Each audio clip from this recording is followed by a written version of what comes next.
Keselowski. We have some potential conflict within Team Penske. Now, Brad Keselowski and Joey Logano have been teammates since 2013 when Joey Logano moved from Joe Gibbs Racing to Penske, and they've seemed fine. They've both won championships. Keselowski won a championship before Logano was at Penske, and then obviously Logano won just a couple years ago with Keselowski as his teammate. So they're both champions of the sport. They both won a lot of races at a lot of different racetracks, but like all NASCAR drivers do, they have their disagreements if they run into each other, and this Sunday was no different. On the last lap of the Daytona 500, Keselowski got a big push from Michael McDowell, went to the inside. From one angle, it looks like he got a little off because McDowell hit his back bumper at a weird angle when he was trying to go low. It got him out of shape. Logano threw a block. They both crashed out. Penske finishes 12th and 13th instead of potentially 1-2. McDowell goes on to win the race. So, I'm sure Keselowski's mad. Logano's upset. But, we're just going to talk about maybe a little bit of their history and the situation and why they have not talked yet. So let's go back to some of the history between these two. These two, they're not like the best pals ever. You don't see them posting Twitter videos of themselves going, "What's up?" or like going on trips to the Bahamas together like, "Yeah, we're best friends." But, they seem like they have a pretty good professional relationship in terms of being teammates.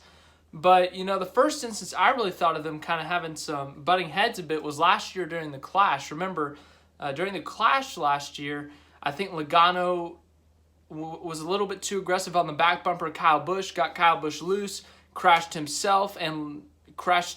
Kyle Busch and himself, and then eventually took out Keselowski in the process. And I remember Keselowski was really mad after the race. He was like, "Man, blah, blah, blah, blah, blah," talking. And, that was the first instance I was like, man, he doesn't seem happy with Logano. And, they go on, they keep on doing their thing. But then this happens, and, Keselowski's never won a Daytona 500. He's a champion of the sport. He's won at so many different racetracks, like I said earlier. But this is the one thing he hasn't done yet. He has not won the Daytona 500, which, that's the biggest goal for a NASCAR driver, win the Daytona 500. And Keselowski, you look at some of the guys who've won the 500. Obviously, this year, McDowell. His first win in 300-something starts. Trevor Bayne won in his second start. And if you're Brad Keselowski, you're like, "I'm a champion of the sport. How have I not conquered this race yet?" And to add on to that, Keselowski's a pretty good super speedway racer. He's won 5 or 6 times at Talladega. He's won the Daytona Fall Race. So he knows how to win on super speedways, but he can't get it done at the 500. And so I think it's just really frustrating for him to finally be in that position and then get in a crash with your teammate.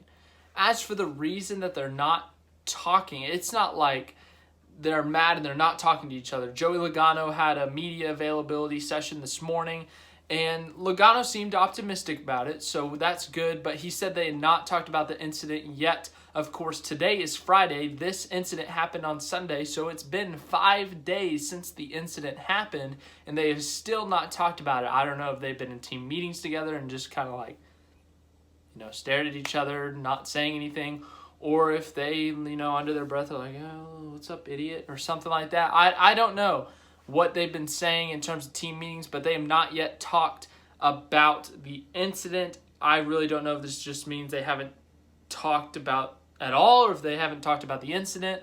I remember that the original rumor, someone on Reddit or something said that they weren't talking at all, like they're no longer on speaking terms, but it sounds like to me from what Logano said during his media availability that they just haven't talked about the incident.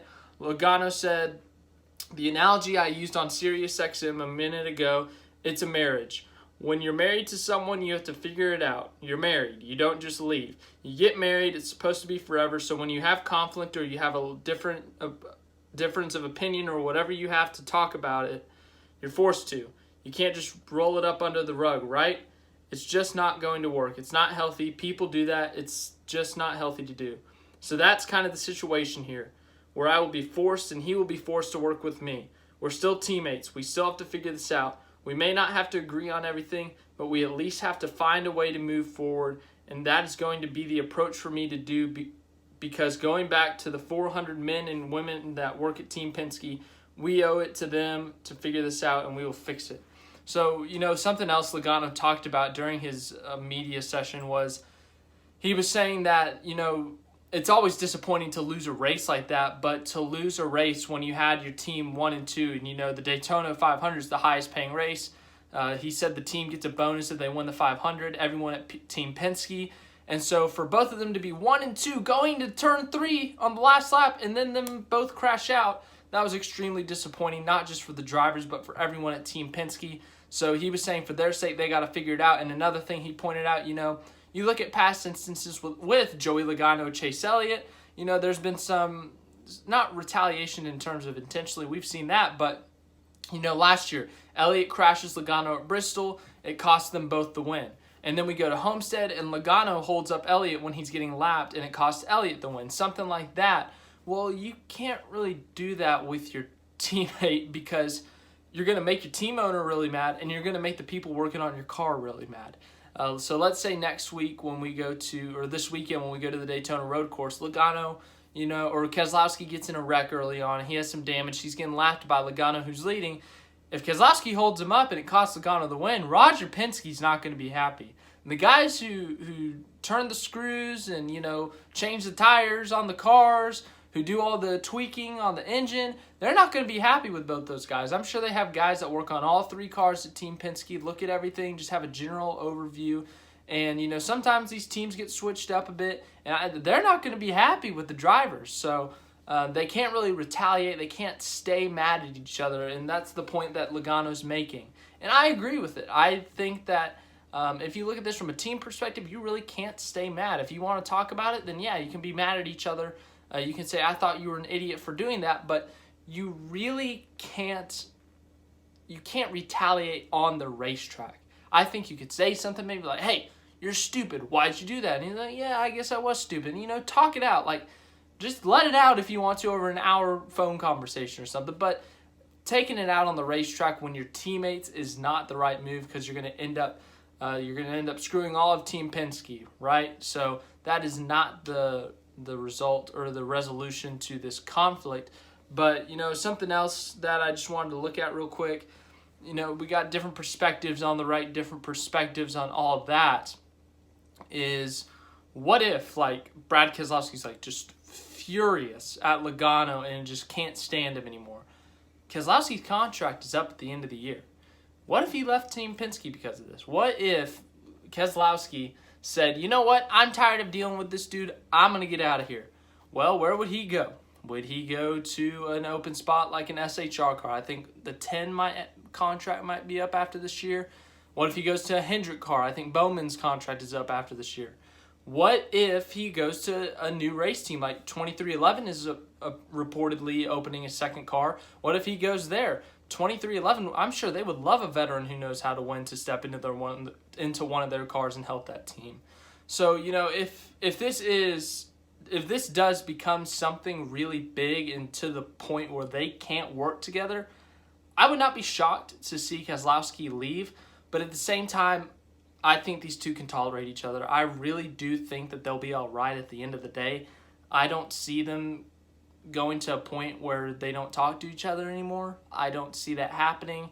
They're professionals. They're veterans in the sport. I think they're going to be able to figure it out. They're champions. They're adults. I think they can figure it out. If this were to keep happening throughout the year, then yeah, if there was more tension, I wouldn't be surprised to see Keselowski walk, but I really don't see that happening. I think they're adults. And something else that Chase Elliott in his media availability, he pointed out, I didn't exactly agree with this, but he compared the 2020 Daytona 500 to 2021, the last lap. He said, looking at the last lap, how Hamlin won it, he let Newman go by when Blaney was pushing him, and he was saying maybe Joey should have let him by and had a shot later on. I disagree with that because if you look at the video, you look at some of when you stop it, the 2020 500 was more strung out on that last time around on the backstretch. There were only 4 cars, and when Hamlin stepped out, he was able to get in between Blaney and whoever was running 4th. And so, he still had an opportunity. He got a little bump from the 4th place car. He was able to get up on Blaney and run away. Well, if Logano just lets Keselowski go, he's losing at least 4 or 5 spots. Because if he lets him go, then you're going to have Keselowski fly by on the inside. You're going to have McDowell fly by on the inside. And right behind them was Austin Dillon and Kevin Harvick. And that's not even to say if someone else jumped down to the bottom with those guys. So very different situations on the last lap.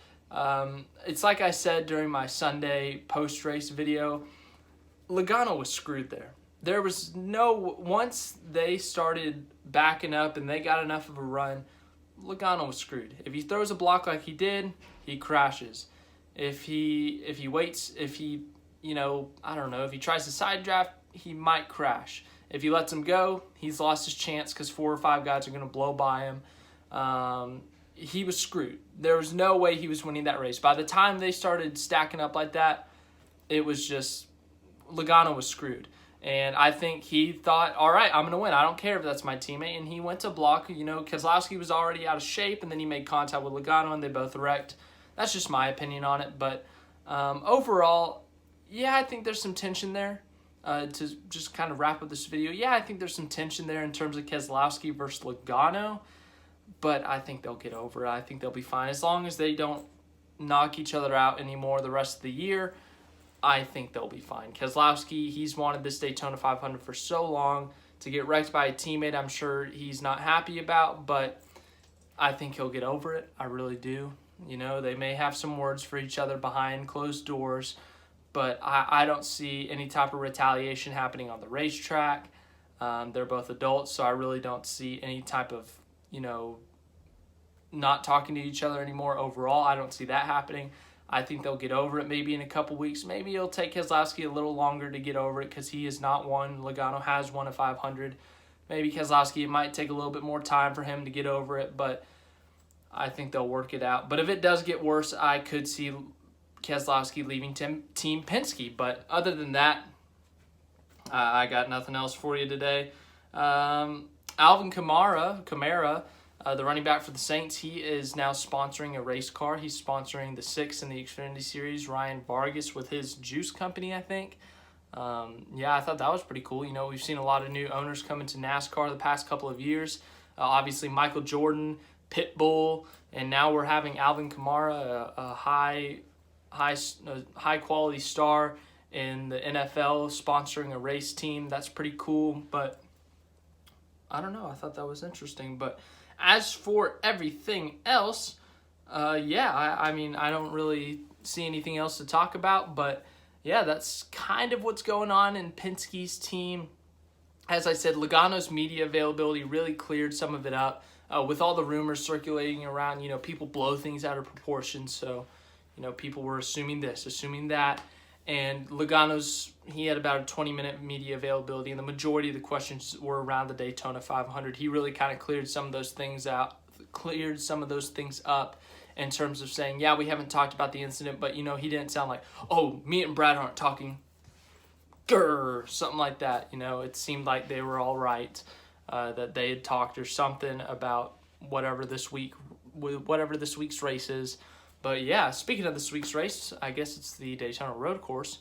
We'll preview that tomorrow, give you a quick race preview sometime in the afternoon. I don't know what time, but hope you have a great rest of your day. Leave a like, subscribe, all that stuff. I hope you enjoy the races this weekend. We got trucks tonight, Xfinity tomorrow, Cup Sunday.